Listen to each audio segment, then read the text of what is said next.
We were, I don't know how to explain it. We were a very passionate couple, I guess. Mm-hmm. We had intercourse a lot. So I'm not thinking, okay, maybe we're going to decide with them.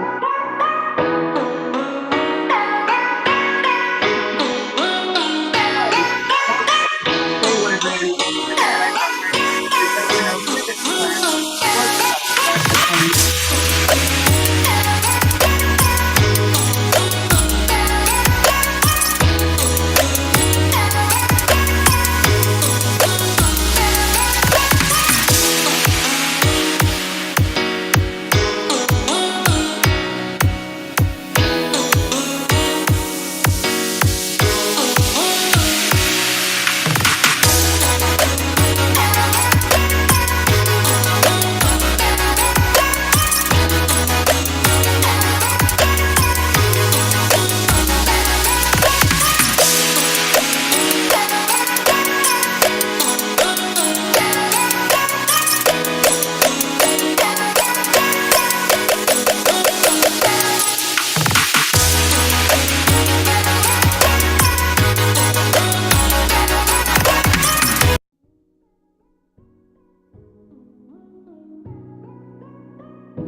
Good afternoon, good evening, everybody, and welcome to this another forum that we're having here that is being hosted by the uMbre movement in Jamaica.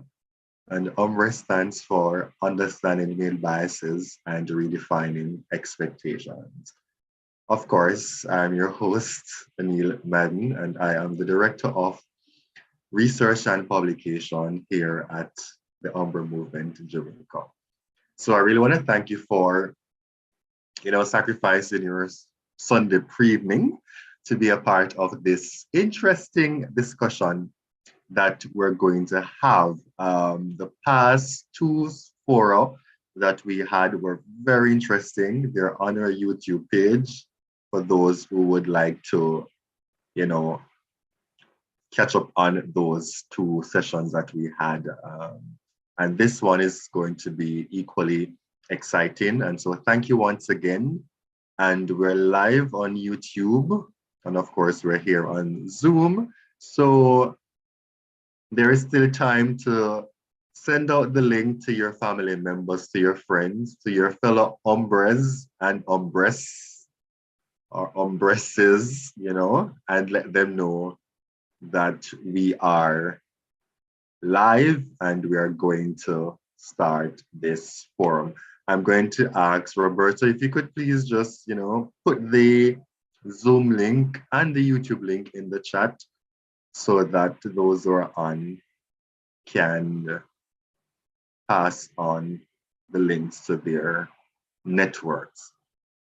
So this evening, we're going to be talking about man and language. Man and language. And this is a topic that is really dear to my heart, given my own capacity in terms of my day-to-day activities in my profession. But to further develop this notion of man and language, we have two special guests that we will be working with this evening. And our first guest is Mr. Othniel Williams, our first panelist, Mr. Othniel Williams. And I'm delighted to talk a little about Othniel because Othniel is my colleague and my friend and a fellow uMbre. So Mr. Williams is a results-oriented, creative, and self-motivated educator with extensive experience in English language teaching at both the secondary and tertiary levels.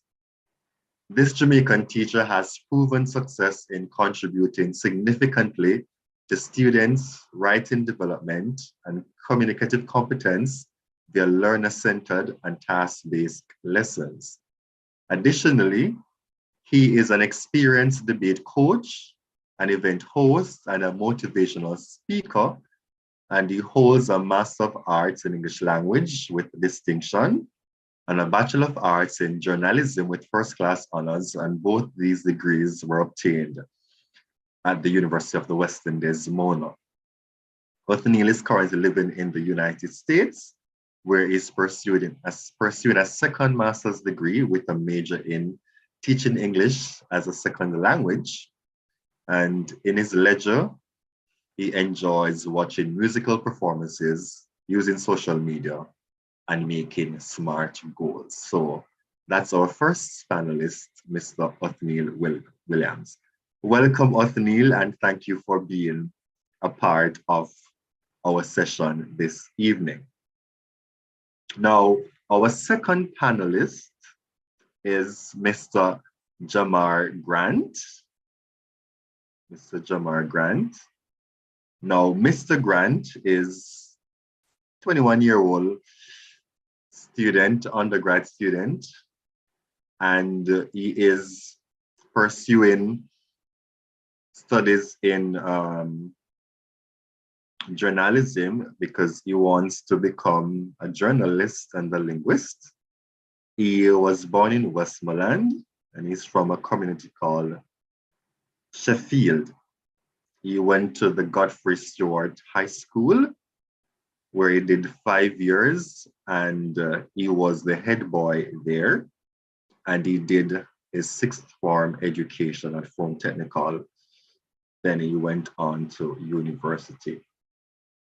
He's also somebody who is very passionate about the arts, and he prides himself as an accomplished writer and a performer. So welcome, Jamar, and welcome, Neil, and of course to those others of you who are on the platform. Now, of course, our panelists will lead the discussion, but feel free to add whatever comments you have, whatever questions you have in the chat. And at some point, we're going to have you speak openly if you have anything to articulate, So feel free to be a part of the session. And for the purpose of those who don't know my background, since I'll be also participating in discussion, I have a background in modern languages. So my undergrad is in French and Spanish. My master's degree is in French and English, and I'm writing a doctoral dissertation in French and English, and I'm looking specifically at global competences and interculturality. So it's safe to say that our team this evening is a team of linguists to talk about this very interesting phenomenon that, is very ticklish to discuss in the Jamaican society. And that's why we decided to talk about it. So, man and language. Let me ask you, Othni, let me start with you, who may have to leave the session a bit early this evening because he has another engagement.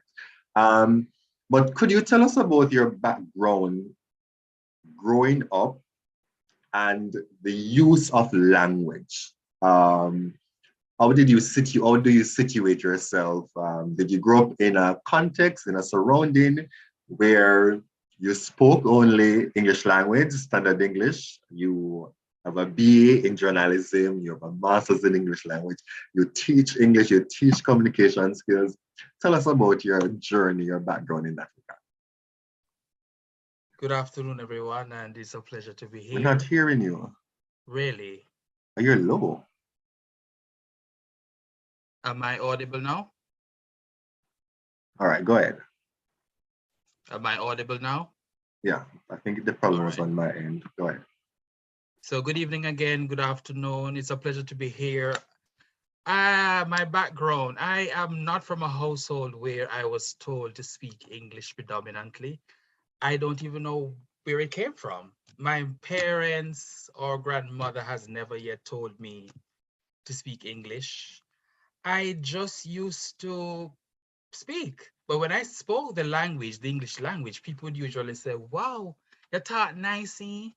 You have a radio voice. You should go into journalism.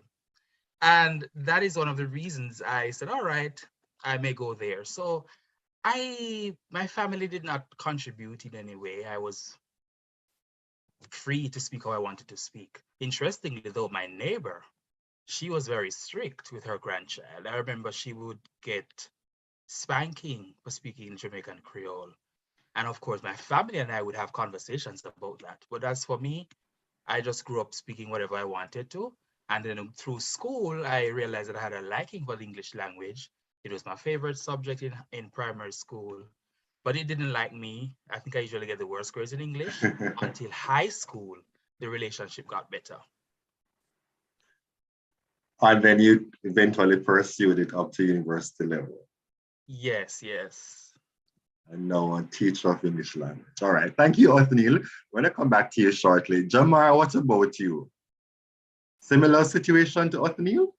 Hey everybody, so I was here listening to Othniel and I was smiling because like Othniel, I grew up in a household where I was at liberty to speak anything I wanted to, but there was just something about the English language that was beautiful and speaking it was something that I enjoyed. Contrary to Othniel's experience though, persons weren't as receptive of me speaking. So I recall this experience of going to the shop. A little corner shop, remember I'm from Sheffield, it's not one of those polished gated community in St. Andrew. It's right down here in rural Jamaica in Westmoreland. And I was there with my cousin. We went in. I was always trying to be polite. And the English language is stereotyped as the language of polite people, as opposed to patois, but we'll get into that. And I got what I was buying, and I said to the lady, "Thank you." And I saw her face. It was a bit as though she was confused. It wasn't my first time. It wasn't the first time I observed that reaction.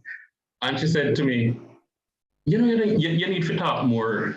She wanted to say something. I knew what she wanted to say, but she was trying to be as polite as she could in expressing this, I'd say, response to what I would consider to be culture shock for her. And she proposed that I speak a little bit more rough. And there and then I knew exactly what it was. But as I said, it was something I always enjoyed. I was always involved in the performing arts. I do speech and drama. So it's something that I really can't divorce from myself. But within my household, even when everybody else is talking Patois, of course, I speak Patois fluently and very well. It is something I enjoy. But there's just a difference with the English language that I do love. But even though everybody spoke Patois, I respond to them in standard English as I feel to do so. There were times that I wouldn't. But yeah, that was basically it with the background. Even at school, it wasn't something that was hard and fast that you have to speak standard English, but it carried me through because I had an interest. All right, let's pick up on that. Your experience, you're from the country. We all are from the country. I know where Othniel is from too, so I can speak to that. But why do you think you got that kind of reaction from the shopkeeper that you needed to speak rougher? Why do you think there was a need for you to speak like that, in your estimation? I feel there are misconceptions, there are skewed concepts surrounding how you should speak, and how you speak should match where you're from. So I can tell you, I don't think it would be a problem if this was somebody who was grown in a more urban environment. If somebody of that background was speaking to her in that particular way, I don't feel, and I could be wrong, but it's the assumption I have, I don't feel as though that would be the response that I would have gotten. But I feel as though, even now that we're going to even talk about a conversation of language and gender, there's also the conversation in sociolinguistics of language and geography. That's where you're from and how that should impact how you speak. So I just feel as though she felt as though standard English is something that you keep for school. Don't come here with it. Doesn't belong here. All right, you were getting into it, and I'm sorry, I'm getting too passionate about this already. We're still going to talk about sociolinguistics. All right, Anthony, let me jump back to you because I know you have done further studies than U.M.B.R.E, who is getting there, but you would have looked at the perception of language and in the Jamaican context, picking up on what he said, why is it that, language, the way you speak, is reserved for a particular geographical location? Mm.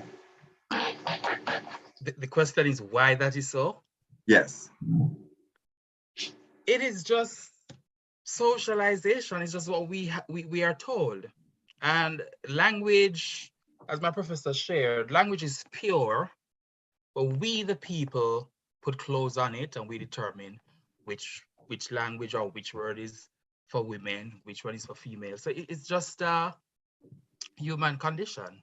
It's just a human thing for us to make a language what we want it to be instead of just treating it as the unbiased thing that it was made to be. So is it that males face more, males are more scoffed at when it comes on to language than females? Is it that females are supposed to speak properly while men aren't supposed to? So both sexes receive discrimination or criticism. It depends on what language they use. So if a woman, Sabrina, may I say, if Sabrina comes and speaks the Jamaican Creole, the Basilic, the Racha Patois, many of us will say she's brawling and vulgar. But if a man does it, he's macho, he's rough, he's the real deal. So both, it just depends on what you use, OMG. So it just depends on the language that the sex uses. So, so the female would be considered raw and butter. So what would the male be considered if he speaks properly? He's strong. Properly? Yeah. Well, the research that I did, some labels that were shared, I have intelligent. So I did a research when I was doing my master's degree. I was very, very interested in looking at the attitudes that young adults have toward men, Jamaican men who speak English predominantly.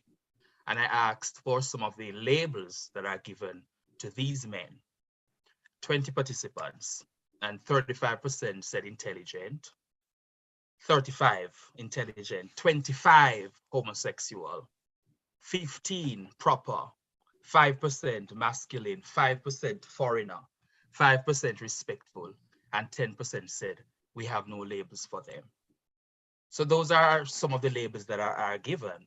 And if you are a male and you speak English predominantly and you know that these are the labels, the boys, the men will make a decision. Do I want that label to be with me or do I not? And even as a teacher of English language, I have male students who are naturally good at English language, but they will say, sir, I don't want to be labeled as a nerd. I don't want to be labeled as a homosexual. So you see they display less interest in the subject simply because they want to be detached from the label. While some will say, I don't care.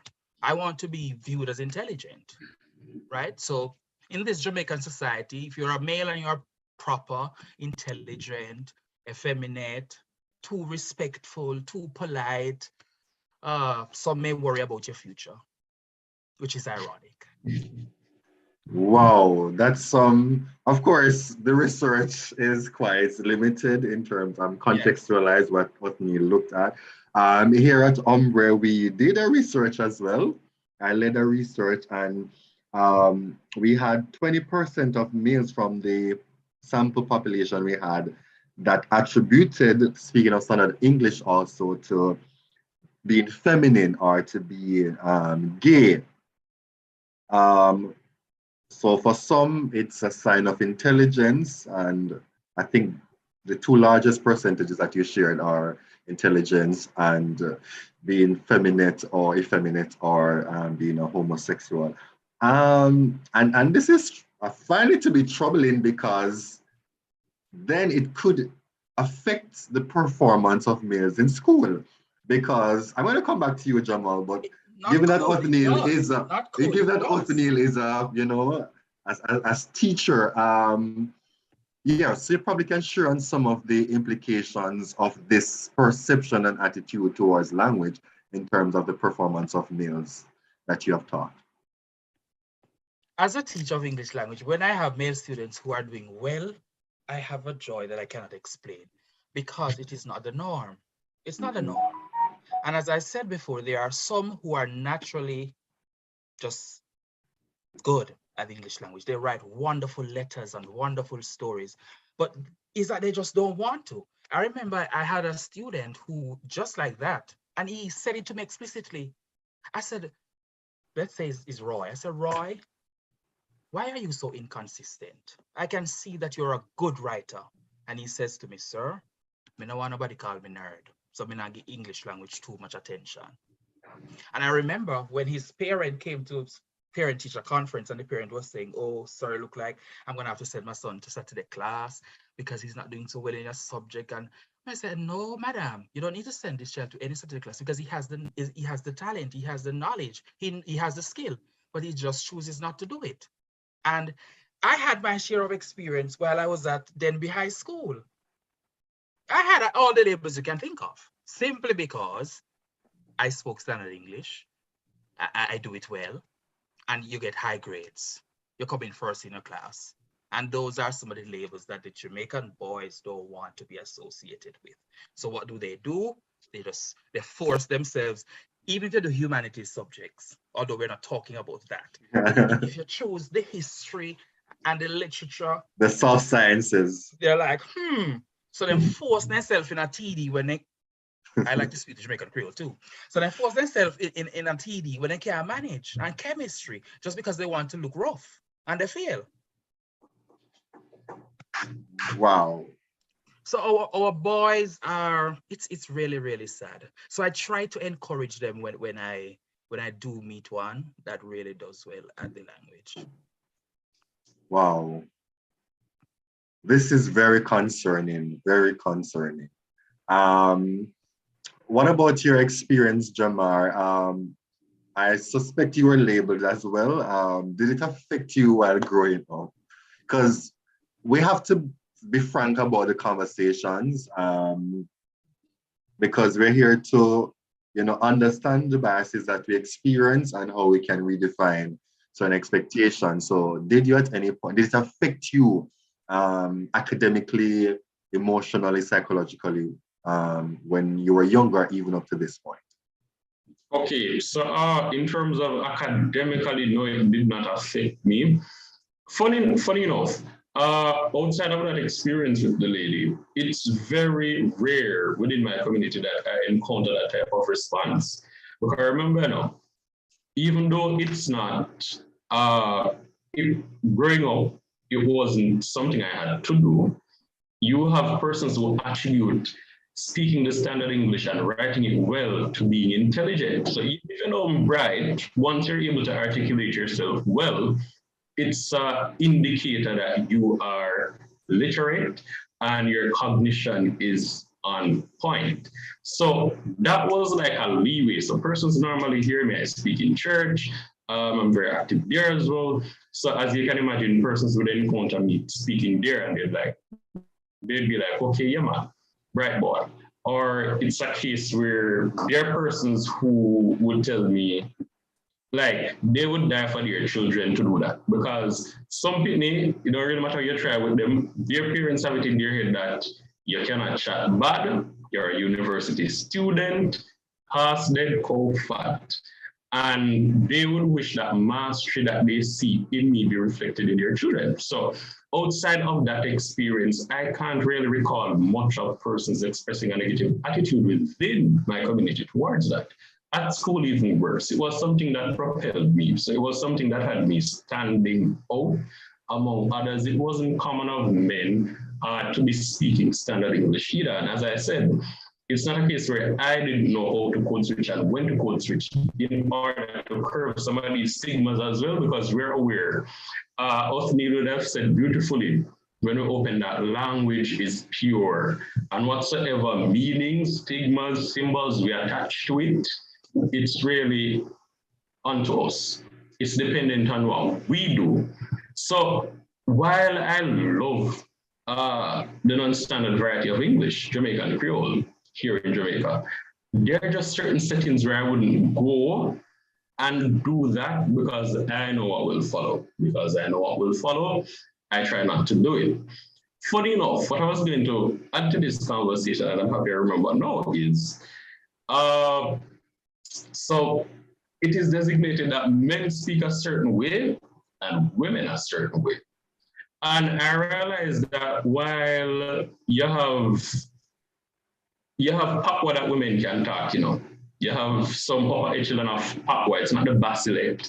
Probably the Mesolect or something a bit more closely knitted with English that they can speak. But you have their Basilect that they can speak without being stereotyped as brawling and unattractive unto us men as well. So we play a key role in this stigma. Certain men don't want women who speak a certain way. But what I was going to get at is, I find that I go into certain formal settings and probably the presenter come in and the first thing we say something like, worse if it's some male setting, like a boys' day at school or a function where you have men. They come in and the first thing they say is, man them. And I have never seen or experienced a similar event or occasion with women with a young lady going and say, good as, or good girl them, or the dolly them, I have never seen it. And therefore, what I see is that there's a rigid divide. And it's as though what we're served as men is something that sounds rough and aggressive, and patois matches It that is. well. Yes. So, because patois is stereotyped as being rough, brawling, Yeah. disruptive, vulgar, it fits us well. And I mean, I accept it for all of the reasons outside of that. The symbol that's attached to it, the stigma that's attached to it, the reasoning behind why this is for us as men is what I really don't appreciate. But outside of that, I really love patois. But that's something to note.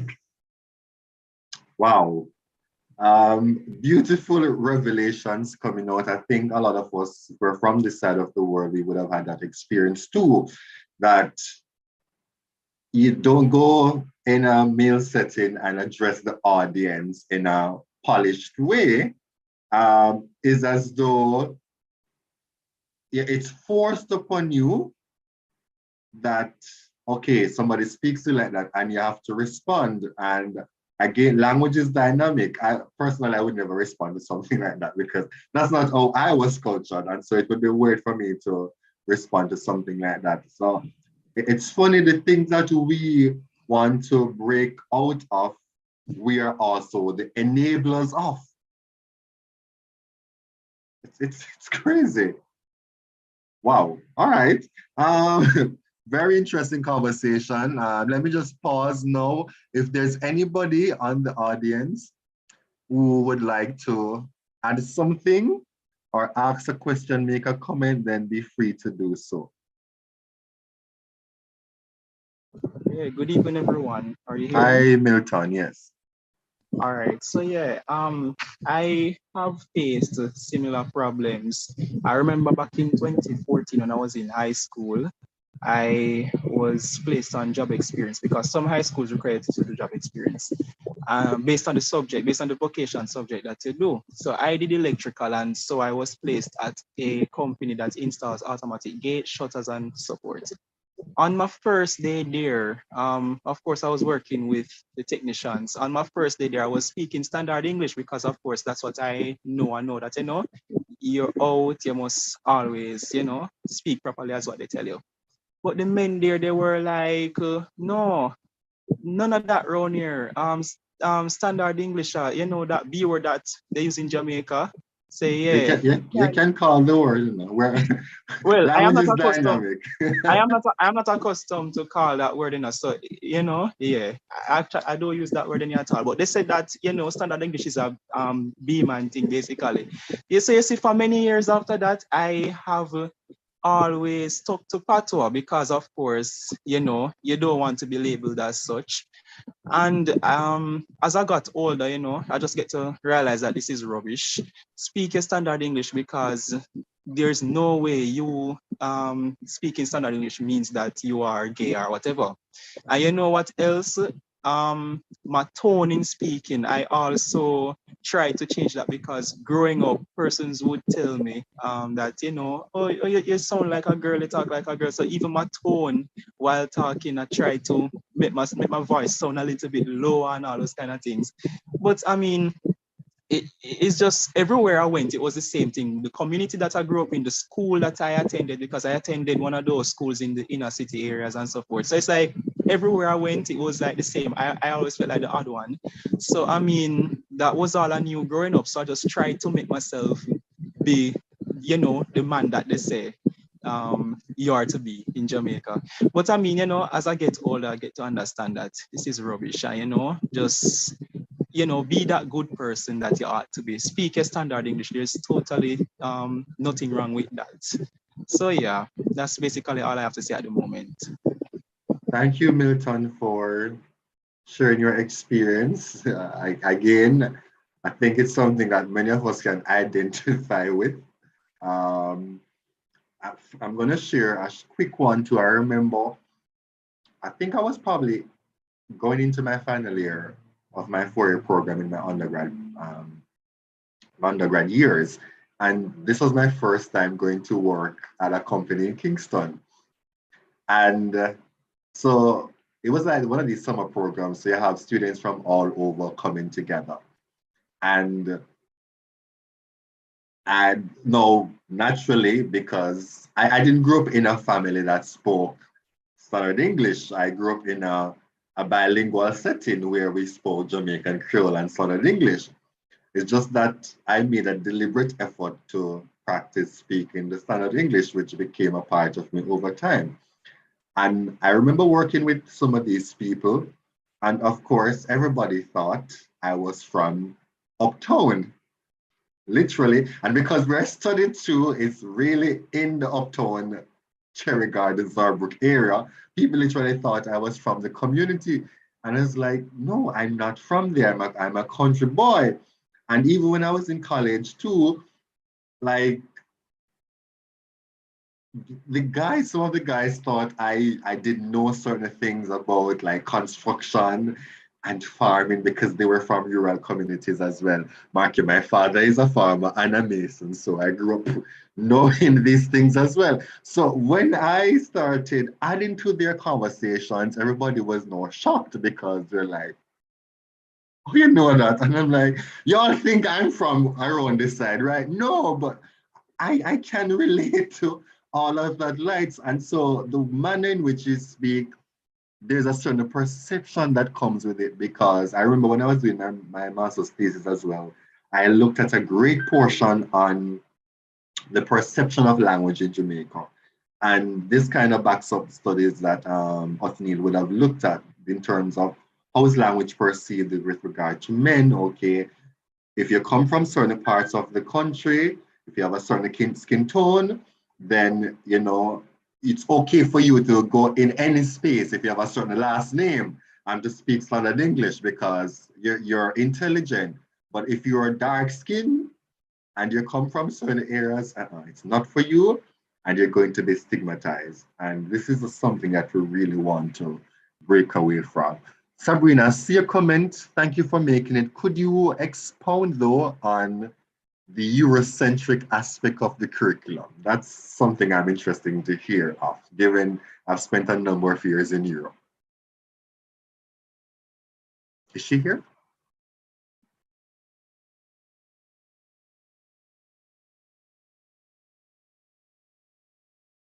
Sabrina?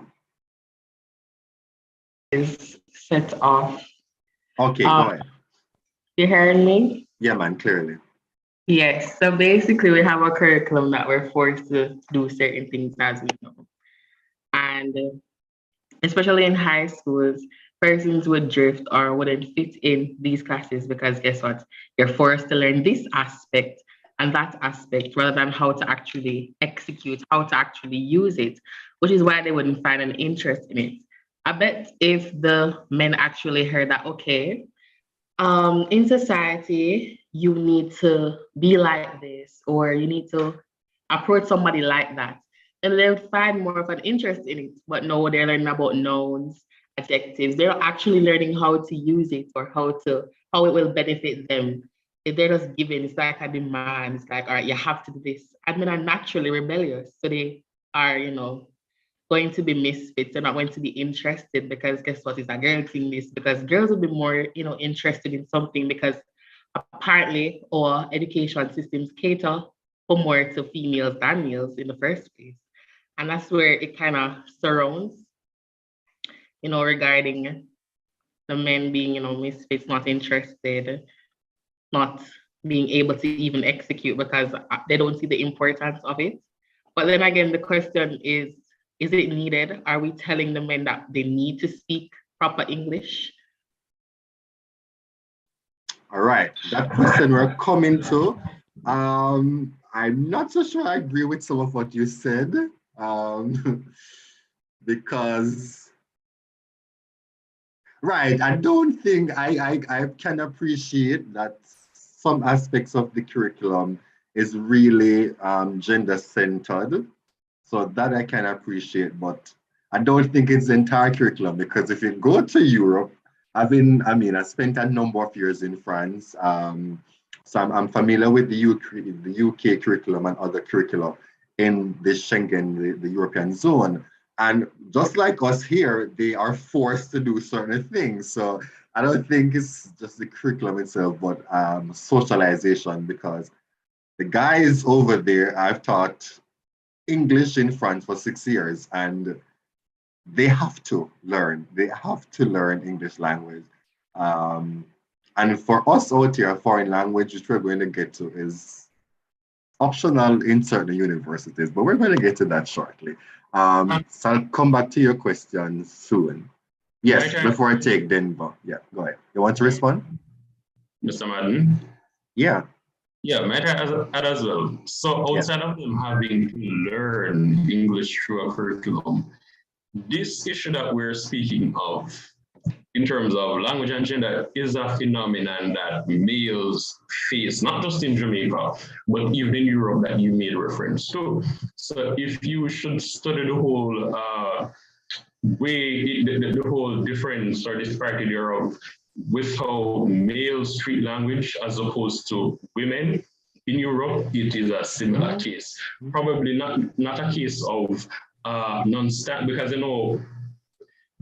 England, Europe have a wide variety of Englishes, and they are determined by a lot of factors. But similar to how we have this whole issue of proper for women and something more rigid for men, it is a thing for men as well in Europe. All right. Thank you, Jamar. Let me take Denver's point quickly. Go ahead, Denver.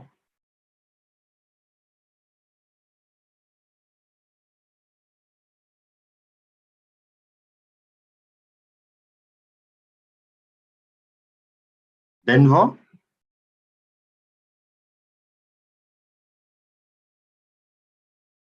Well, I'm not sure what's going on. All right. I want to say hello to those who are live on YouTube. Hi, Justin. There's ASL Directions. See your comments. Thank you so much for making your contributions. Keep them coming, all right? All right, so Anthony, let's pick up on Sabrina's question. Is there a need for men to learn the English language? There is a need, there is great advantage for everybody to learn the English language, both males and females. And yes, there's a great need for men to learn the English language. But I think that we have a greater fight, or the society has greater strength. Let's say this is a battle or a war. Even if the teacher comes and say, because she mentioned something about how you approach people and stuff like that. If you tell the men, this is how you approach a woman, many of the women in society, them same one don't want a man come to them like that. Because this a man as suffers. So when you say one thing in school and society saying another, they're going to lean towards society because they're not going to be in school forever. So the socialization is where everything is going wrong. Not everything, but a lot is going wrong. So That's there's where an no, we're not learning the English to decompose the Jamaican society, Jamaican culture. It's all about giving yourself an advantage. Yes, I am an advocate for the Jamaican Creole. It is our native tongue, which we should embrace. But of course, it's not as internationalized as the English language. And even in society, the education system is based on the English language. The official language of our country is the English language. So there is great advantage to learning the English language and embracing it, all genders, all sexes. But society tell the men, no, don't learn English. Or if you learn it, don't learn too much of it. And even in the speaking of the Jamaican Creole, there are certain words that you should not say as a man. I remember my college years, I was just fed up. Because everything you say, you get a why. You can't say, Othniel, I say, may I come there? Oh Lord, you're done for. You're supposed to say me a forward. So men and boys, there's just so much pressure on us, which is just ridiculous.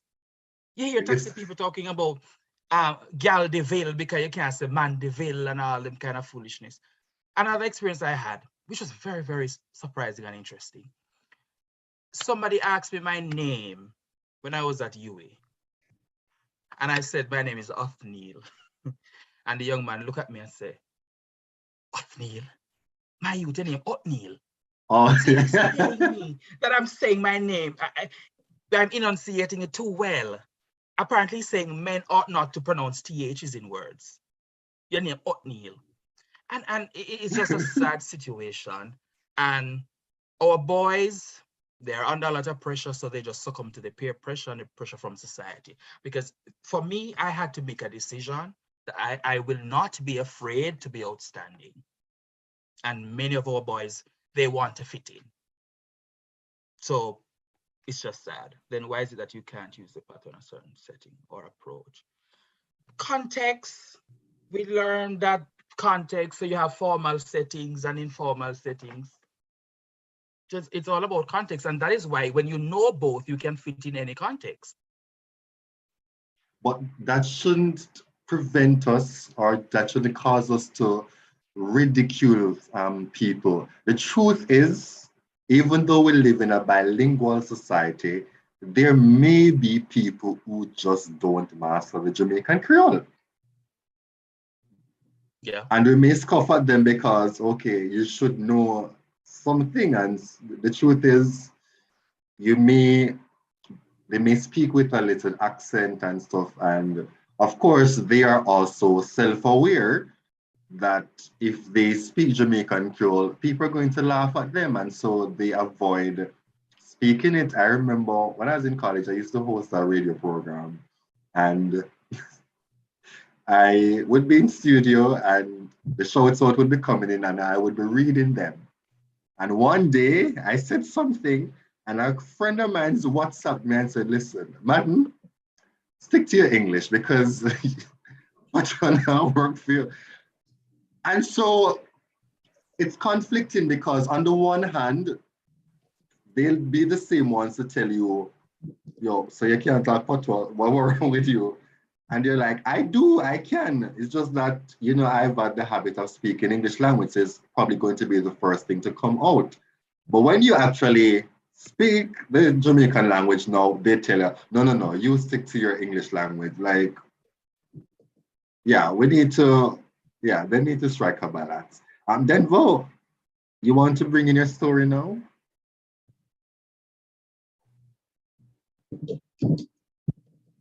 Thank you, Mr. Madden. I've been holding my hands up for the longest. Well, And I have been calling you out, but I'm not sure where you were.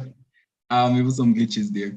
I would just like to start add to what Sabrina was saying as it relates to the curriculum and it being gender-centered somewhat. When it comes on to the way that males interact and males really express themselves through writing, what the curriculum requires of us is to have, beat around the bush basically to actually get to the point. And I see where I've observed a lot of lecturers when they're marking papers. When they're marking papers, they wanted to elaborate and elaborate and elaborate. Males like to get to the point. That's the thing. And I think it's a female thing to go around the beach, around the bush and stuff. When I'm writing, like sometimes I have to really say, what else can I write? What else can I put in this paper? Because I feel as though, I just want to get to the point. You ask me this, but you want me to go around and, add this, say this, add that. It's just not, it just doesn't come natural. For us to just give elaborate and give all these extra things. It's not natural sometimes. And I must agree with her as related to that.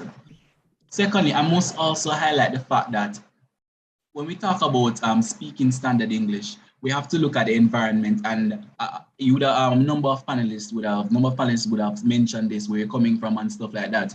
I'm from rural Clarendon, and speaking standard English while you're in those communities, you might get yourself in some trouble. So that's the problem, because how people view it's just something that it makes no sense to even say it any at all.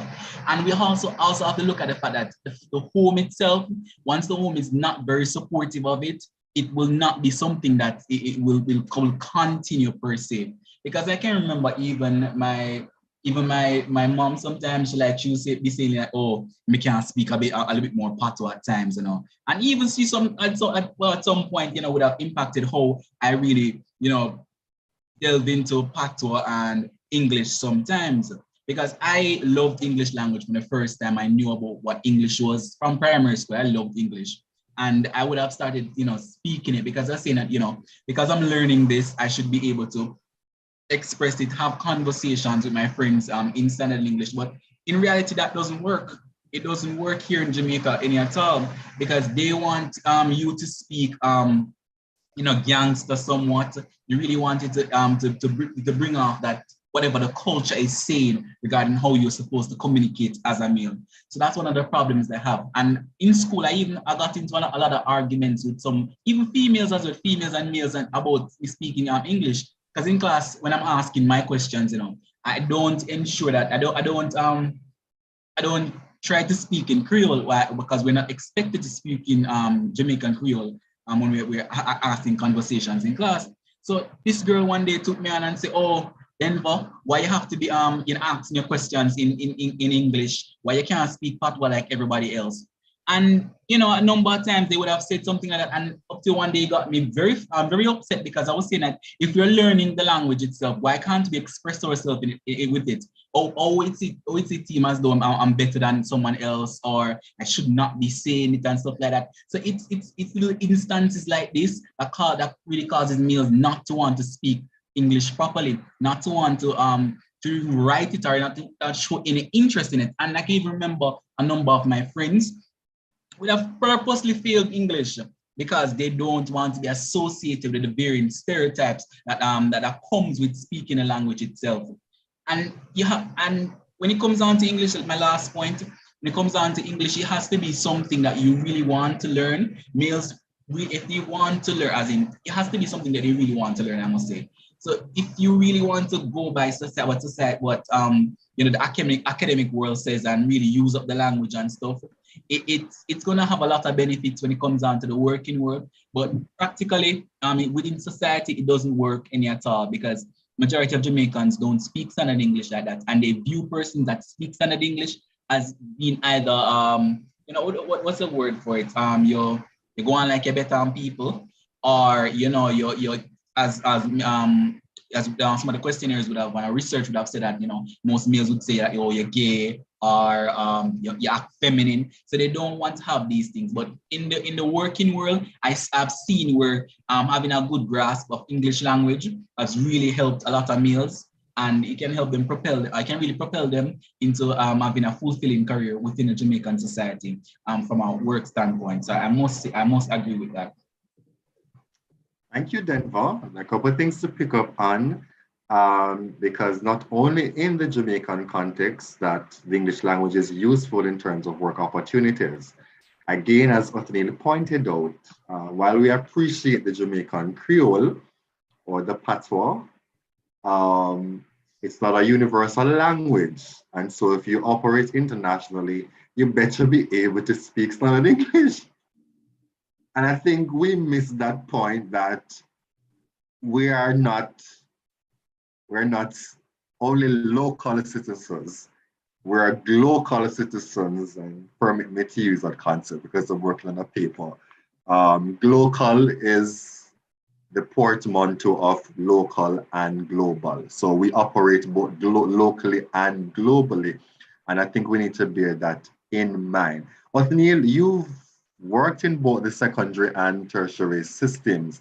Do you agree with the point that was shared that in terms of the essays that students, and you're one of the fitting people to ask because you teach academic writing and those subjects. Does it favor the females more than the males when it comes on to writing? It is not obvious. It is. I can't say yes and I can't say no, which is good, because it doesn't outrightly say which it favors. Because I have males. I remember this young man who is very macho, very typical Jamaican. And he's always, sir, you can't mark it as it is. Sir, you can't just accept the 20 words over, the 50 words over. So he has a lot to say, and he's a male. He's always writing over the word limit. So it doesn't, and I think too, it may be about the topic, which can be argued that, okay, we need to talk about more things in class that boys are interested in. But for me, sometimes I'm struggling to meet a 500 or 15 Everybody's word limit, and another time I'm 2,000 words over. So it's not really just a blanket statement to say the boys want to go straight to the point. It just depends. Yeah, I mean, again, let the ideas content. I disagree. I also teach English language courses, and I disagree with the position that is gender favored. No, I believe, it's just a part of the academic world. And I think when students come to university, they just have to understand that. Listen, you have word limits, you have to do research to, beef up your paper. So and it could be that they're, if I want to be very extreme, it could just be outright laziness. Which is the case too. Because you're just lazy. You want to write a 1 page when you should do a 3 page. I feel like they think it's a walk in the park. And I think a lot of people will end up doing undergrad studies, and maybe a few go on to master's level, and then even fewer move on to the doctoral level. And trust me, the higher you go, you have to write more, but based on my experience with graduate level studies, it's not while you have to write a lot, you really have to be specific in your writing. So Denver, I disagree with you. Because beating around the bush, especially master's level, doctor, PhD level, it's not going to work. You have to be direct. May I just add that while I don't know the research about, I did a little study here and there about language and sex and gender. So, but I don't know if for real, if the research is there to prove that, okay, men don't really like to write or men like to go to the point. However, the point I want to make is, when we say these things, if I am a male and I recognize that I like to write or I like to speak the language or whatever the case may be, it causes me to then stop. So it's the conversations that we have, the different things we say that can help to influence how our boys behave. Because you have this boy growing up in this community, he likes English language, he's fluent at it, but then he goes to another place and he hear them and say, man, no fit talk. So, me never know. So me have to start learn the Creole now, because me never know say man no fit talk. So when we kind of give leeway or we kind of spread these maybe ill truths, it helps the boys to say, all right, me used to write 5 pages, I'm gonna start write 3 because I don't want nobody look at me away. Even when it's not really so. So Jamar, thank you, Othniel. So do you then believe that there's a balance that needs to be struck between context, that there is a place for the Jamaican Creole, and there is a place for the use of Jamaican Southern English or the British English or the American English, whatever English we're going to use. There is a place for both. Because as a person who is in foreign languages as well, second language acquisition theories tell you that in order for you to be good at a language, you have to practice it. And it's the same with the English language, you have to practice it. So if we are telling our boys that they're not supposed to speak English language, how is it that, especially when they get to the university level, which is more rigorous, are they going to be able to perform? Because one of the things I find funny, and I pity my students a lot of time, especially in year 1, you come to university and they now tell you, oh, you have to write academically. Because this is the academic world. So Well, what are your thoughts on striking a balance between both? All right, so before I come to the striking a balance, you asked Othniel a question earlier, and I found it was very provocative for many reasons. The question was centered on if males should learn English language. Was that it? Yeah. Yeah. I feel as though the very thought that you could think to ask something like that, it concerns me. It shows that there's a real issue. I don't understand why English in its natural form seems to be something that men cannot reach. Why do we feel limited as though we cannot maintain? Why do we already feel as though, okay, the bar of English is here and Patois is here and we're more comfortable here, we work here. So why is it that if then English is a sign of advancing, why should we not? Understood? And if it's a case where the measure that's going to determine if we need it is the fact that it doesn't sound masculine, I don't feel as though that is something that I'd promote. So if that's the only reason why men shouldn't speak or learn or gain a mastery of English language, I cannot support it, because then we're limiting ourselves. You asked a very important question just now. If it is that the English language is a universal language, you need to learn it, you need to know it so that you can communicate with people not only internally who understand Patois, but externally who have no knowledge of Patois or who may have a knowledge but not the proficiency of it. So in my mind, all I can say is on the whole point of balance, there needs to be a balance, not a balance determined by gender, a balance by people. Generally, Jamaicans as a whole should establish the balance between English language and Patois. That's not a male thing. That's not a woman thing. That is something that should happen, period. The whole conversation of, oh, men don't like to expound and men don't like to write.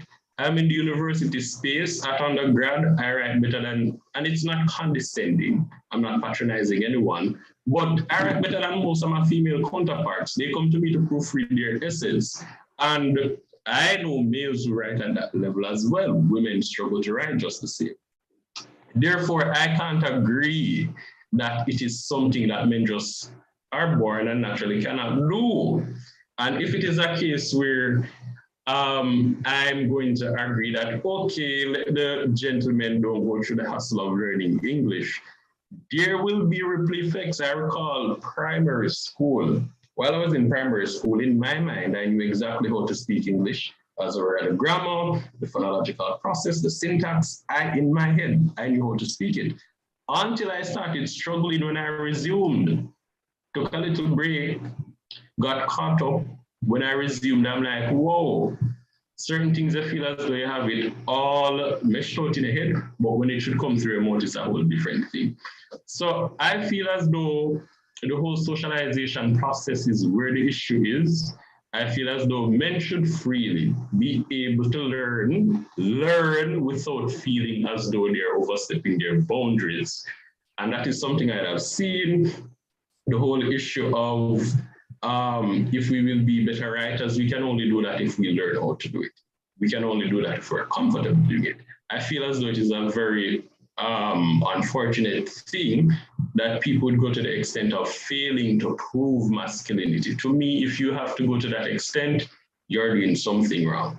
So as I have established earlier, the whole point of balance is not a male thing. And I don't want to promote that narrative any at all. So I just want to say, we should learn to establish that balance. There are formal settings where people feel more comfortable using the standard English. Use it there. In a more casual space, you can use up your patois. You're at liberty to do that. But the whole narrative of should men learn the balance alone is, I won't segment us to that criteria at all. Thank you, Jamar. I love the discussion, and clearly it's a relevant topic for us to be discussing this evening. I also want to point out that People excel at different things if you want to bring in other theories based on their multiple intelligence and also, yeah, let me stick to multiple intelligence now because we may be speaking like this because we are of the linguistic nature. So some of us are very much linguistic in nature. That's why we end up in the humanities. Some are musical, some are tactile, kinesthetic. So people end up being strong in different things. So that could be one of the reasons some men don't like to write a lot because they feel like they should be in the hard science, the computing, the technical stuff, while some of us will excel at the languages. I knew exactly that I was going to venture into this path because my highest grades in high school were in the three languages that I studied, English, French, and Spanish. So I knew exactly where I was going. And, some of your subjects are indication of where your future lie because, again, it's your multiple intelligence. So I think that's one of the contributing factors as well. There's a question about what is the Jamaican Standard English? Denver, you said you wanted to respond. Let me hear your thoughts on it and probably us as linguists can share some more insight. Yes, thank you, Mr. Madden. I just want to pick up the conversation from where Mr. Grant would have made mention of, him being very eloquent when it comes down to speaking and writing in English. I must say that while we are here having this conversation, we must also take into consideration that we might just be in the minority. We might just be in the minority when it comes down to us grasping an English well and just having, just being able to write and speak it well. So I don't believe that we should just say, oh, because I can do it, it means other males can do it. We might just be the exception, to something. Doesn't mean that we're naturally able to do it. I also want to answer the question that that Renard here in the chat would have spoken about, and he would have asked the question of what is Jamaican Standard English. And I must draw the example of my experience working at a call center. Because while working at a call center, there were a number of males there, not a lot though, more females working in the call center age, the BPO sector overall. And what you find is that the males there, they're not able to speak English well compared to the females. And there's this whole concept of speaking English with an accent. And this is where we answer the question of what is Jamaican Standard English. I believe Jamaican Standard English has something to do with our Creole, the patois. It has something to do with it. It's how we pronounce some of these words. Because no matter how we try to speak some British words, some words, British pronunciations, they still don't have the same effect when it comes down to speaking English in Jamaica. It's just different. How we pronounce certain words, it's different. And our accent overall, it comes from Creole. And there's a lot of misconception as to what Jamaican Standard English is and what is actually taught in school. We're taught British English in school. We're not taught how to speak Standard English with just our own accent itself. It's like we have to put on an accent when speaking it.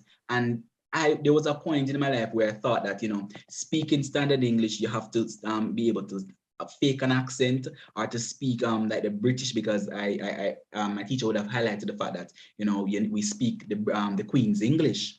And then we heard about Jamaican Standard English. So I was a bit confused when it comes down to English in high school and primary school as well, because which English should I speak? And then there's American English, where some of the words and how we pronounce some words in English really comes from it. So there's a lot of confusion right there when it comes down to really identifying what is Jamaican Standard English.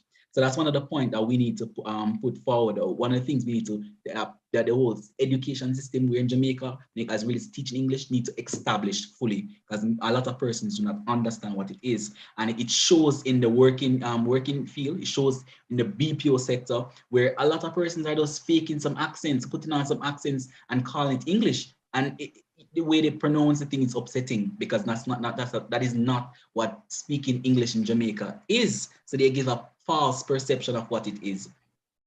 I must also add to the point previously about males who are excelling English are really in the minority, and we would have looked at the different factors contributing to it, such as environment. And Mr. Williams would have spoken about the culture and how these artists are putting forward the Creole in such a way that it's more attractive to speak than English overall. So you would not have males speaking it as well. And that's while we are supposed to appreciate our natural tongue, because most people know Creole, we know Patois.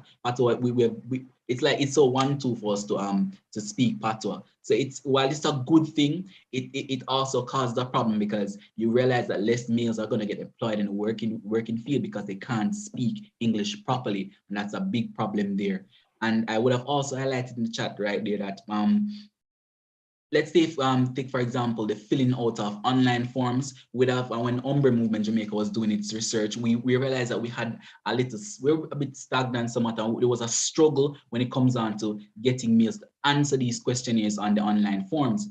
And I can compare it with actually doing other forms where females would have answered these questions quick. They would have had a lot of responses when it comes down to females. So there's some cause to concerns right there as it compares to the filling out of forms and elaborating on certain points. And we realized and in the forms that the sections that are really called for males to elaborate, it was lacking right there. They weren't speaking enough on it. But if you were supposed to go out there and have a conversation with them, they would actually tell you a lot and speak a lot right there. And this is why we have to change our approach when it comes down to having conversations with males. I don't think writing is the best way that they communicate. And I'm speaking in general, because we can't just look at the persons in the academic world. I don't think that writing is always the best way that they express themselves based on our culture. Yes, I want to leave that right there. Thank you, Denver. Jamar, hold on. Let me just get Othniel's perspective on what Jamaican Standard English is. I disagree with Denver's position. So let me hear Othniel, then I probably will share on that. Jamaican Standard English, from my understanding, is what's the word? A mixture. It borrows from all sorts of places. It's just another variety of the language. Yes, we have, for example, spelling that is mostly British, but as well as the pronunciation, we do have our own pronunciation of words, and as he said, which is influenced by the first language. But he was mentioning something about when you're learning English, you are asked the twang. That's really, really sad if that is actually happening in our schools. So that's my understanding of, we have different standards of the variety in different places. We even have the Caribbean Standard English, the Jamaican, the Canadian, the Australian. It's just that some are dominant. The two main dominant varieties are the British and the American. And then we know, because of our low self-esteem, we can put it that way, we try to do what the others do. Interesting fact though, I'm not sure if it has been updated since my last research on it, but Jamaica is one of the few countries that actually has a standard English. We can verify, but it's one of the few countries with actual Jamaican standard English. Also, you have to understand that language is closely linked to culture. So whilst we borrow from other Englishes, there are some words that we use in our context because based on the culture, I think that's right, the semantics, if you want to go into linguistics, the semantics of certain words are specific to our culture. So that's also something to look at when it comes on to the Jamaican Standard English. And so, which is why you have different Englishes, because, for example, if I were to do a translation and they say, all right, translate this in Canadian English, then there are certain terminologies that Canadians use that an American won't use, a British won't use. And it's the same for us based on what you want to communicate. If somebody asks you to write for a Jamaican audience, you have to find the appropriate words based on the people and the context that you're writing for and writing to. You adapt the language to that context. So that's something to note based on what the Jamaican Standard English is. And I think also the whole matter of twanging is because the Jamaican Creole has been scoffed at for a number of years, and people always tell the children you must speak proper. So children grew up with this idea that speaking properly is speaking with an accent. And it's influenced by so many people in society. A lot of times you hear our sportsmen and sportswomen speak. This put on a twang as well, and it's something I just can't understand. Like, why do you think you need to put on a twang to say you're speaking properly? In another instance, though, Denver, the Jamaican accent is a rather thick accent. Which is why in the call center, they ask for people to neutralize their accent so that people from the international community can better understand. The truth is a lot of Jamaicans have a thick accent. And if you travel abroad, you realize that you probably have to alter to some extent how you speak so that people can understand. But it's proper English is not putting on a twang. All right. Yes, Jama, you can come in at this one. All right, so it's really a lot that I really had to say, but you'd have explained much because this would have spiraled out of a conversation of gender and language into a conversation of English and standard. And for those of us who have a linguistics background, we know how that conversation can get never ending. But and this was a point for Denver on the whole point of minority. And you can't use the performance of the minority to determine the ability. My question is it a case where we're assuming that males at birth loses the ability to understand standard English, standard Jamaican English without an accent, without a veil of borrowing something from the outside? Can males not, get a good grasp or mastery of the standard English? Is it something in our nature that deters us from doing so? No, that is not something that I believe. I feel as though the attitudes towards language, consequently how we are cultured and socialized, has a lot to do with what we consider our place where the standard English is concerned. It becomes an issue when we advance to higher stages where we have to write. How do you arrive at writing if you didn't learn to appreciate, if you weren't cultured to appreciate? How can you expound if you don't have the basic knowledge? If you were only doing English to pass and not doing it to understand what it was and to get a good understanding of how to treat it. And, just the role that language plays. And so that was really my point. There is nothing innate or ascribed at birth. There's nothing a part of us, that's a part of us rather, that deters us from grasping or understanding English as a language. If we can understand, if we can learn Patois, we can learn English. They're both languages, right? So it has so much to do with how we're socialized, what we're told to do and told not to do. So that was basically one thing. And with the whole concept of the BPO, I have friends. I can recall the very first time I was on the phone with one of my friends. She was at work. She works at a BPO, but she was working from home. She works at a call center. And she sounded American, and I'm like, whoa. And I asked her, you're speaking in the American accent? And she said yes, because her clients, most of them are American. So she really has to sojourn into that whole accent to sound like them, to have them understand, and there's no problem with that. But the whole concept of proper, which I think was beautifully outlined by Othniel earlier, is that putting on an accent is not speaking properly. the whole rift between patois and standard English is not something that was supposed to happen, but it happened. Understood? And in this whole conversation of men and language, if patois is meant to be the inferior, I don't understand why that should be our place. I don't understand why we should feel limited and feel as though that's where we belong. So that was basically my premise on this whole conversation of gender and the language, specifically English and Patois, and the disparity thereof. All right, thank you. We are to move on a little quicker. Sabrina, may we take your point quickly, please? So basically, we have to understand that initially at first, that's what they learn. They learn the patois first. That's what they're first introduced to because of the culture.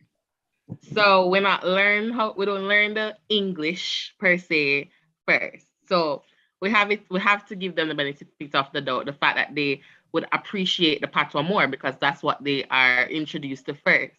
Sorry, may I just say, to some extent that I disagree, because we position ourselves then. I remember, and this is a serious thing, I'm coming back to you, but sorry to interrupt. When I was in my master's thesis, my supervisor asked me, so you're bilingual?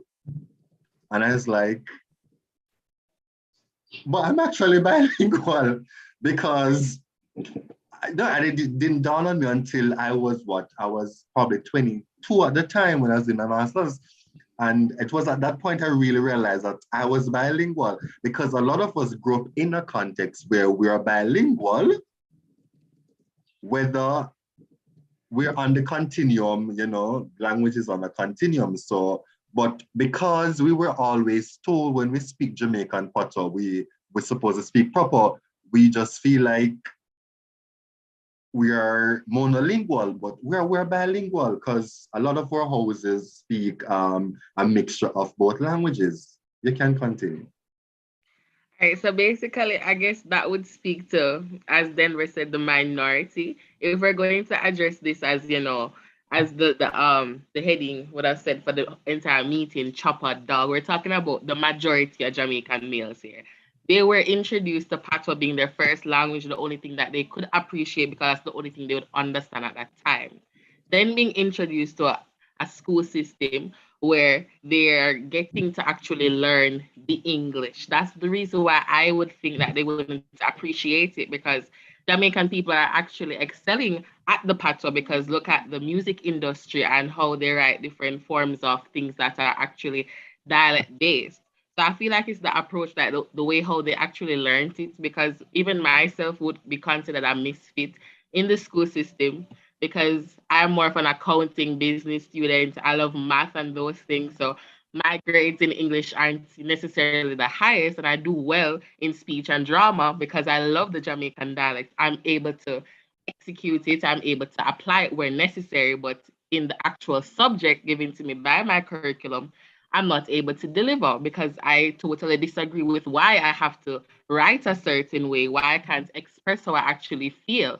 And I feel like if the men were given a chance to express how they actually feel, then we wouldn't be having this problem. They stick to different expectations and different standards, and they don't necessarily want to fit in. So that's how I see it, basically. This is a very rich interaction. Sabrina, I appreciate your thoughts. I must disagree on certain elements though. I told you I've taught in France for a number of years. And believe you me that in France, French is the dominant language. It's not like in our context where we have, that closeness between Jamaican patois and English. They have certain Creoles, which don't necessarily interfere with the standard French. And believe you me that there were a number of occasions where I had to be correcting my students' French grammar as a non-native. So right across languages, you're going to have people struggling with grammatical concepts. It's normal, and because that's how the brain is set up. I don't want to get into neurolinguistics, but that's how the brain is set up. And as you said, you perform well in with numbers because that's your strong multiple intelligence. I may not be a numeracy person because I'm a linguistic person, so I will do better at anything with regard to speaking and writing. And so we have to appreciate that. But what we don't want is that we create a culture where we force the men to believe and to accept that they have to go into music and speak the Choppa language or whatever it is to feel like they are worth it and to feel like they are men. We don't want that. We want for them to be able to, just like, you do well in accounting or whatever, if their dominant multiple intelligence is linguistic in nature, they should be free to cultivate that, to develop that, to do well and not be stigmatized because they use English language. All right, I want to move on to something very quickly. And this has to do with the emotive aspect of the language. Because men are not supposed to express certain emotions, apparently, based on how we're cultured. And then, of course, emotions are also expressed through language. And I want to start off with a very controversial, but it's a very true reality. Why is it that in our culture, we can't tell a man, I love you? We have to tell a man, love you, and we have to add the bro to it. Because if we leave off the bro, then you're going to get a bun up. Yes, Jamar, rather. You're asking why that is the case? Yeah. Well, that's a very interesting that's a very interesting topic of conversation. For me, and it's not something that I practice either. For me, it's just so we're socialized again. I have brothers who I love, people who I'm not related to, but have a good friendship with, and those are people I love. We know we love each other, but we never really get close to expressing that verbally. I love you. That's a very nuanced case. Generally, more so when we are focusing on speaking among men. But again, how we learn to do things is how we will do things.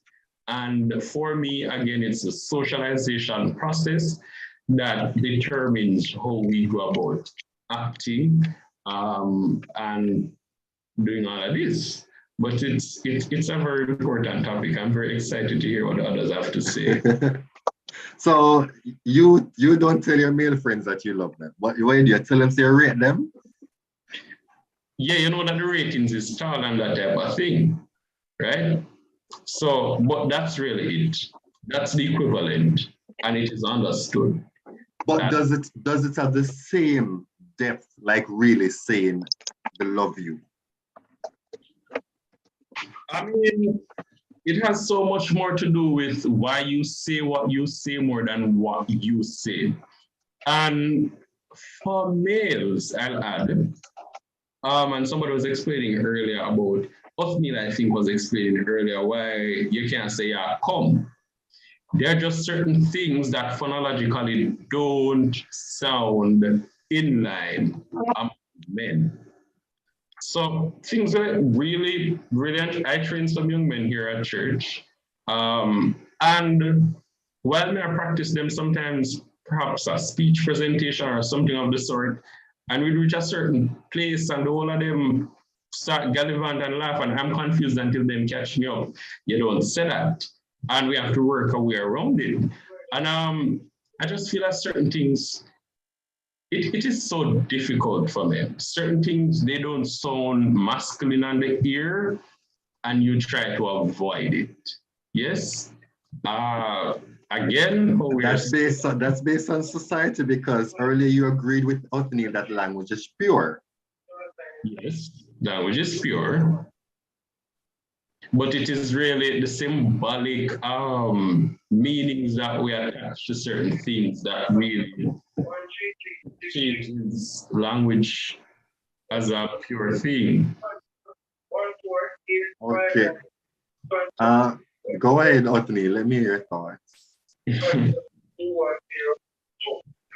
question again, what are we talking about? Hold on. Renard, could you mute yourself, please? Oh, yes, fine. Yeah, we're talking about the use of certain language, certain emotions through language. We express appreciation using certain words as opposed to using pure English words. It is just so sad. But as Jamar said, it is a Jamaican problem overall about expressing love and affection. And then as males, it's like it's a thing that you just don't do. My personal experience, I do it sometimes. I hardly do though. And even when I do, the response is, as I put, heart I love, bro. You don't get it back. You don't get it back. You don't get it back. You don't get it back. So I'm like, it just sometimes it feels like a losing battle. You're fighting a losing battle. So I just maybe that's and that's a sad part of it. I am supposed to be maybe a change agent, but then you find that in a sense it's taking too much pressure, so you just go with the flow. You just go with the flow. But it's really sad. Listen, I think with your friends and stuff over time, you discern certain things and you know with whom you can say certain things. No, my friends know me and they know I'm going to express myself and I don't care. If you want to tell me back, Okay. I could care less, but they know I'm going to do that. I feel, and again, I think we have to appreciate individuality. Yeah. So do not stereotype me to say I'm a Jamaican man. So yeah, you should tell me, bro, I rate you, and then yeah. And I'm because I'm a linguist as well, I'm going to ask them, listen, what do you mean by that? I don't speak like that. Could you speak in my language? Let me know what you're conveying. Because, and I find it sad too, because a lot of times, and we see it on social media, we go to funeral services and we see it. It's not until at funeral service, oh, bro, I love you. He can't hear you. He can't hear you. And they put it in the captions. All Right. Yes. Yeah. You see all of these things. No. Why is it that we refuse to express these things while people are alive? And it's so sad that even father, son have that they have that issue because a father may say to his son, and then the son may wind him up like, yo, don't like he's your father. Yes, Jamar, your hand was up. No, man, I was just saying if Not you, sorry. Mr. Johnson. Yeah, greetings. That was a mistake. But on the topic, I think we have to, in having this conversation, we have to really, I think it highlights the fact that language expresses a couple of things and it primarily, or one of the things that it expresses, our psychological self. And vulnerability. Exactly. And it reveals as well how secure we are in our manhood, in our identity, in the things that we, because if it is that me expressing or saying I love you, if three words have the ability to shift my sexual orientation, then something is wrong. Mm-hmm. We really have to deal with the fact that what these things communicate is that men aren't necessarily secure in who they are, and the language expresses that. The language shows that, because if the thought process, that three words, if me expressing, I was on Instagram the other day. Let's just put an example out there. A young man put together himself and he was going out, man at a road and them thing there. And somebody, another gentleman, commented under the picture and said, "Yo, bro, may I go tell my woman to come off the IG, come in and wire your teeth for her." What a lot of people don't realize is that is the equivalent to saying you look really good. Why couldn't you just come out and say that? Why couldn't you just come out and say that? Because again, we're not secure in who we are as a people. And because we're not secure in who we are as a people, we're going to find ways to dress what we want to say for the sake of acceptance. So that's really what I wanted to say. Thank you very much. And that's a very solid point. Because, and I want to pick up on that and to go to the notion of complimenting another man. How does that operate in our Jamaican context?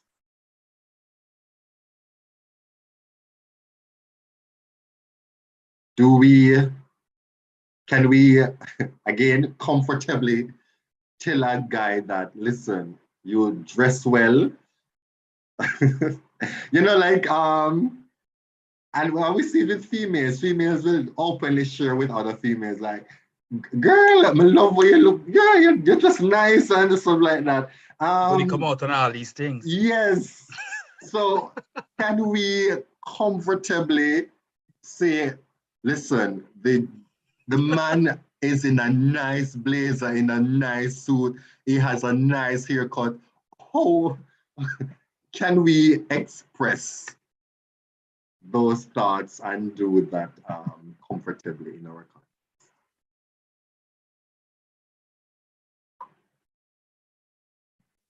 As you see in the chat there, men do compliment men, but there are just certain words that you just do not use. And Renard made a point that it's the culture.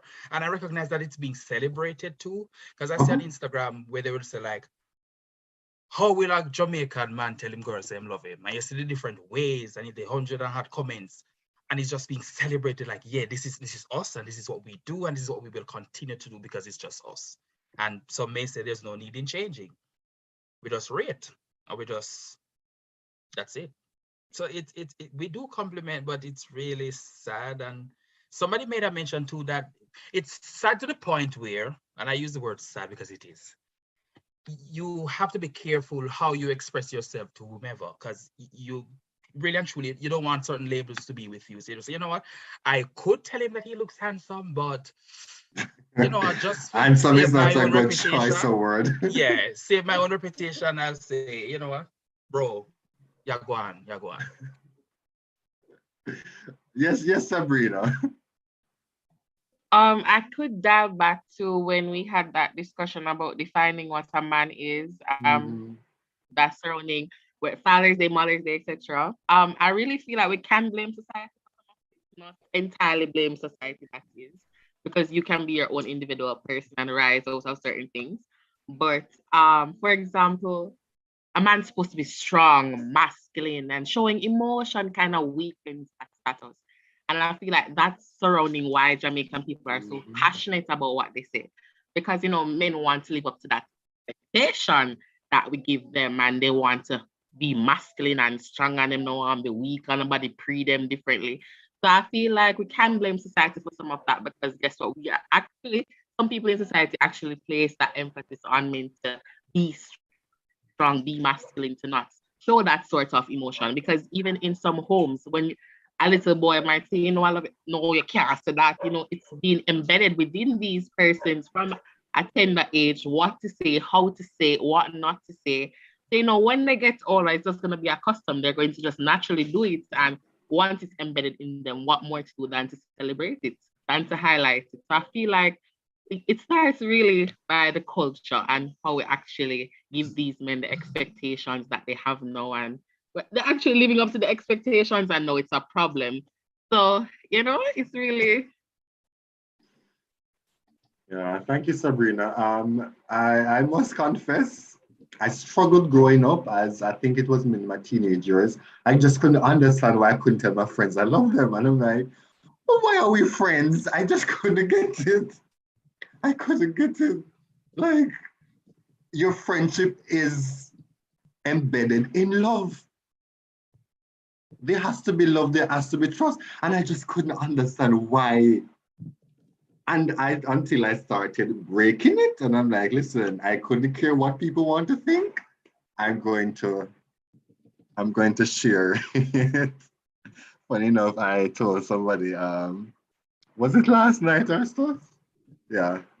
And the person's actually on as like, listen, hey, I miss you. I'm sorry, but I miss you, and I have to let you know that I miss you.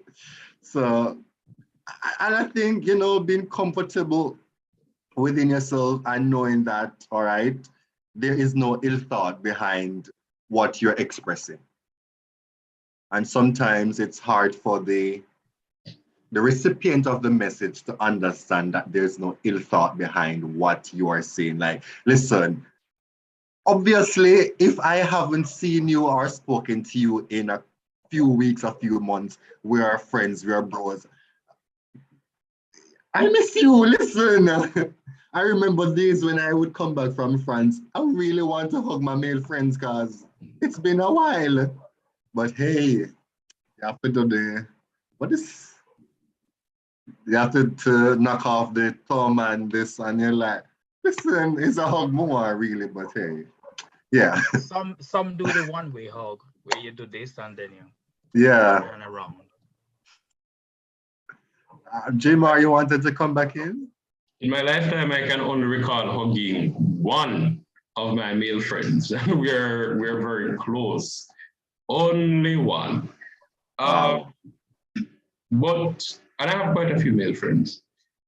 Somebody mentioned culture, which is very important. There are just certain things you don't do. I mean, you know that you love each other. I don't know why saying it is an issue. And as I have established, it's not just a male thing, but it's a culture thing, but it's even more odd, and I understand why it is even more odd.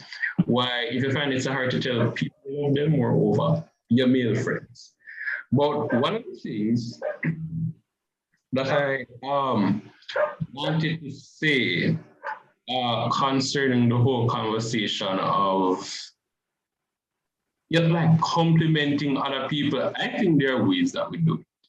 I think there are ways that we do it, and you know what we mean. But certain things to come out, it gets a bit hard. I'm trying to find a point in the chat that I wanted to build on. I'm not seeing it here. Yes.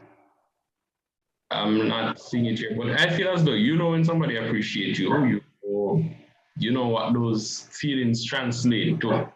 Oh, it was the point of knowing who you tell certain things.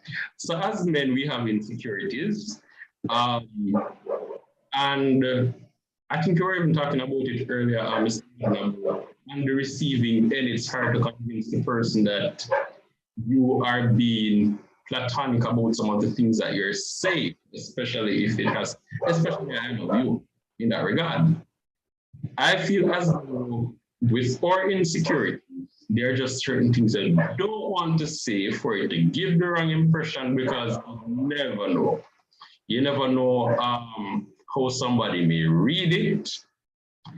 And there are just things that you wish to avoid. And in doing so, you try to make the record a bit clearer so that persons understand the boundaries or parameters in which you operate. You don't want to send any wrong signal. And I feel as though that's another reason why men don't say certain things to men, and don't share certain emotions, don't show certain emotions to men.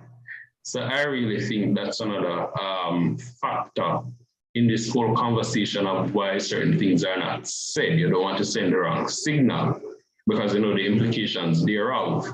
So you just avoid certain things. So it's inadequate as well to avoid why you don't. I agree with you. I mean, we study language and culture, so we understand.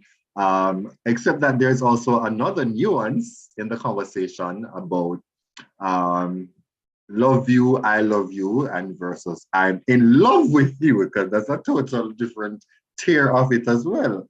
And so, I think again, understanding who you're dealing with and expressing certain things based on the receiver of the message. I think we have a lot of work to do in this regard. I would be in class so many days in France, and the guys just express their affection openly. And even in that culture too, where they actually kiss on the cheek. So, I mean, if I can imagine the reaction of a lot of Jamaicans if they were to go to France and observe that kind of behavior happening between men. Like, it would be alarming for them. But I think I've become more open as well based on my background, my studies, and also based on my travels. You really see the world differently, and that, hey, we'd have to be so, uptight in our own space, that kind of stuff. All right, we're wrapping up. The last thing I want to touch on, we can't end without touching on it because it relates to specifically to what I study. The fact that we have that kind of a resistance when it comes on to speaking the English language and excelling at it. I'm not sure to what extent both of you gentlemen have a background in modern languages, but what has been your experience having to learn a modern language, or generally, how did you observe boys, men respond to having to learn a foreign language? I studied Spanish for 5 years in high school. I was the top Spanish student. Okay, Very, muy very bien. unusual. Very, very unusual. Simply because I am a male. And so when we chose our subjects for fourth form, in my class, I don't even remember. I don't even think we had 5 boys in the class. So when we had to choose, and as you said, it's simply because the boys, maybe they don't like it overall, or they just don't want to be associated with it. And that was just my experience. But can I be, no, let's leave that one. Let me just say it because it's a truth. Can we say that there are some habits, some actions, some behaviors that are effeminate and some that are not, right? But one of the things I notice is that the boys or the males who do the foreign languages, you're not going to stereotype us. You're not going to stereotype. It's not stereotype, it's just an observation. And then the males know who are not like that are gonna say, you know what, me no want associated with them. Me no want the French, me no want the Spanish. Me go try out the PE. You can't even say PE, because that's a Y. You have got to physical education. What's the Y on PE? I don't know about Y. Really? Eating the front of a female for the P. In high school, we didn't say PE. Wow. Wow. No, this social linguistics is a serious thing. Wow, I didn't know that. Oh, wow. All right, thank you, Anthony. Jamar, what have you? Do you have an experience in that regard? Eating in front of a female really took me out. But for me, I don't study modern languages. I have tried. I really scraped myself through beginner's Spanish in first year. I don't know. It's just not something that I excel at. It's not something that I'd have spent quality time learning. Of course, I messed around Duolingo for a while and a few Spanish tutors on YouTube in my spare time, but it is not something that I really do. So in that regard, I can't really speak on the whole thing of modern languages. Was there another question though? No, it was just how do Jamaican men treat foreign languages. Um, I don't have much experience teaching in Jamaica, but I can recall I worked at an all-boys school. So I know that was rough because in lower school, like pretty much everybody had to do either Spanish or French, and there was a bit of resistance. I guess maybe the more you grow, because like the third formers were probably more reluctant, but when you just start high school, you're more disciplined generally, so you want to leave a good impression. So I find that the first formers were more receptive to that. I didn't spend much time in the high school system. Concurrently, I taught at a university where I had an engineering group. Of course, men do engineering. So there were a lot of males in the group and probably very few females. And I taught this group Spanish. And God bless them. One, you have this Polish teacher come here who speaks standard English. Then he's teaching us Spanish. They were just not having it. They were just not having it. And I was stigmatized for days. I mean, I knew it came as part of the profession, so it really didn't bother me. But I was happy that by the time I ended the course with these guys, they developed an appreciation for the language, and some of them were coming from writing nothing to writing a full page in the language. I think there's work to do because just like having good mastery, excellent accent and excellent level in English language that will help you internationally. It's the same for learning the foreign language. There are endless possibilities. I probably, if I didn't study foreign languages, I wouldn't have been able to be where I'm at today. And I'm proud to say I'm fully bilingual in French. And I speak Spanish as well. So yeah, and these opportunities have taken me to different places and to interact with the different people. But again, if you speak English well, plus a foreign language, and not only one, because I speak two, then this the stigmatization has increased for you. And I can't I can't support Othniel's point. I know a few of the people in the profession, but I can't say they're overly feminine or anything. So that could be a deterrence. And maybe we're just more open. I don't know. We're probably just more open as people in foreign languages. Yes, Dimitri. Yeah, I just wanted to say that what I noticed teaching currently Spanish and French is that the females are more receptive to the language than the males. I don't think they understand the implication of learning a foreign language and how it would better benefit them in future endeavors. And that's totally true. And what you find is, I think when students get more mature, they have a better understanding. Because now that I teach at university here in Jamaica, and even friends that I would have had who didn't pay any attention in Spanish class in high school, and then when they get to university now, they realize that for some schools, it's mandatory for them to do a course in one of the languages. And they're like, listen, if only I knew, I would have paid more attention in class in high school. And also, now they realize too, a lot of people work in the call center industry, that if you actually speak a foreign language, then you can work on another account and get some more money. Exactly so, because some of those account chart and the rate is like 900 Jamaican dollars an hour, up to 1,500. Yes. And for certain other profession, you get an edge if you speak a second or a third language. So we need to, break these stereotypes as well, because there are a lot of opportunities, and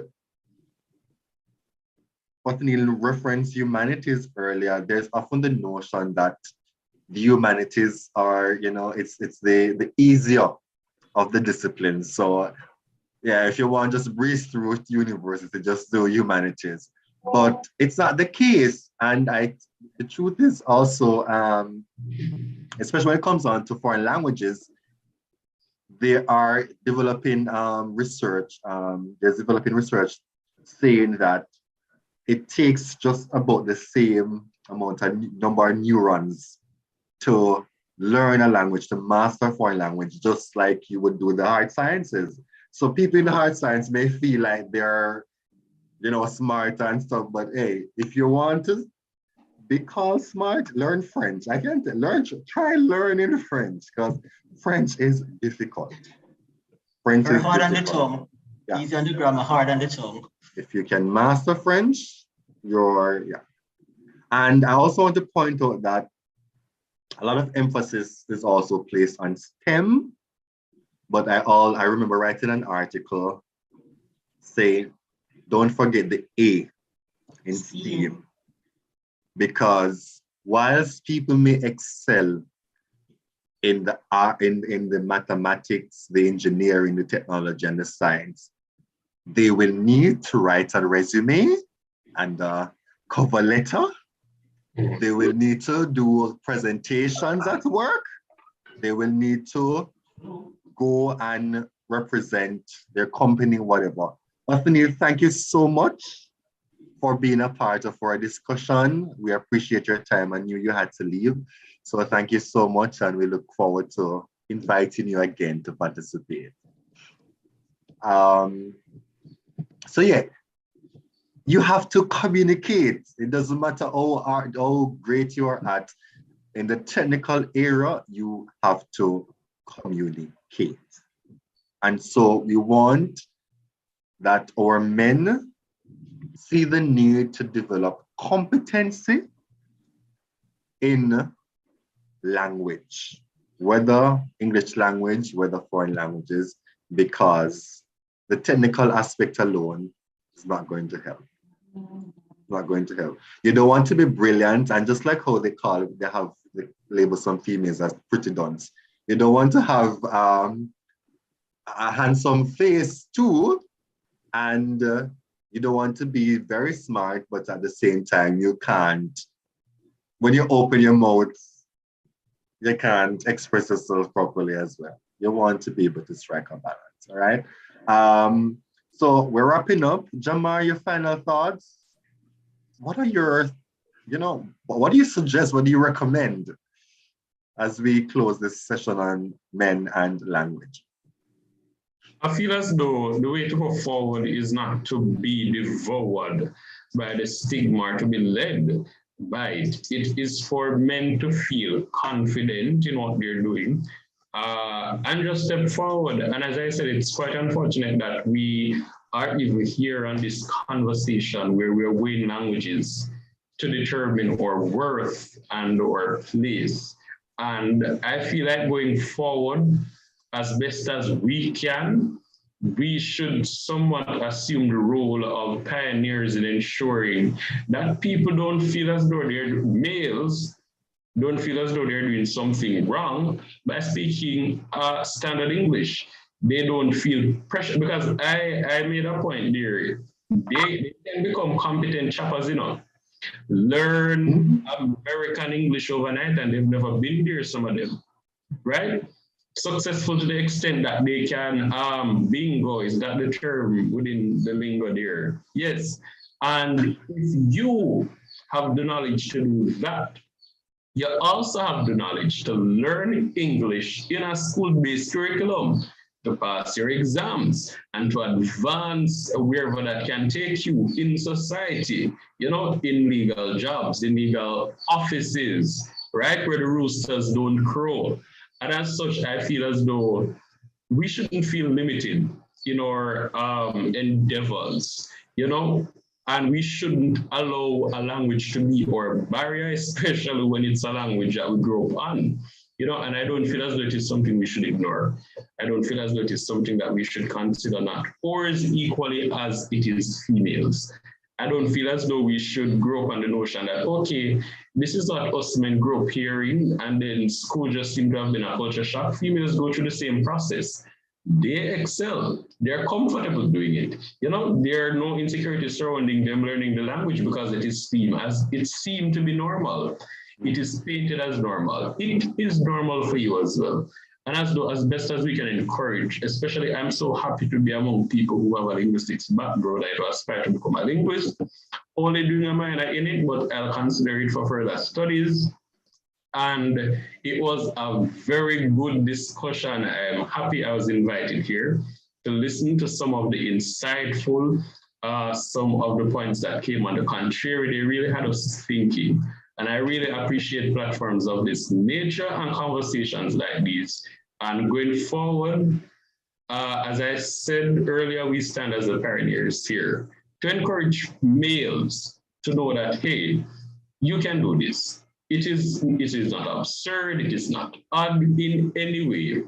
And therefore, anything we can do to encourage that level of confidence in stepping forward and just learning a language, I feel as though we should.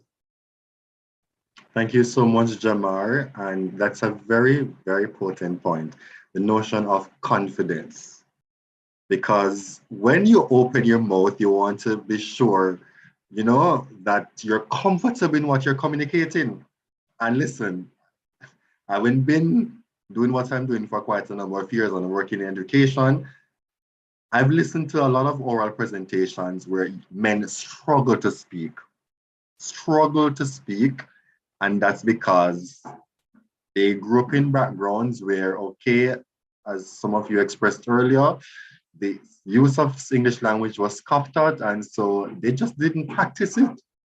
And now you're at university, you're forced to present in English language because that's the language of instruction, that's the language of academia. So we have to ensure that we strike a balance. There's, you know, have a sense of occasion that we're going to use the Jamaican language where necessary, where appropriate, and we also use the English language where appropriate as well.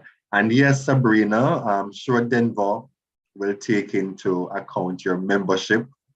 We need to open an uMbre rubric for you, and so that you can be, you know, more integral in recruiting more uMbres for our uMbre movement. Guys, and those on YouTube, thank you so much for joining our forum this evening. And we look forward to meeting with you again in 2 weeks' time, where I'll be talking about more issues that affect men, because we're here to understand male biases and redefine expectations. That's what we do at uMbre Movement Jamaica, where we reshape the mentality with men in capital letters. Have a wonderful evening and an excellent week that is coming up.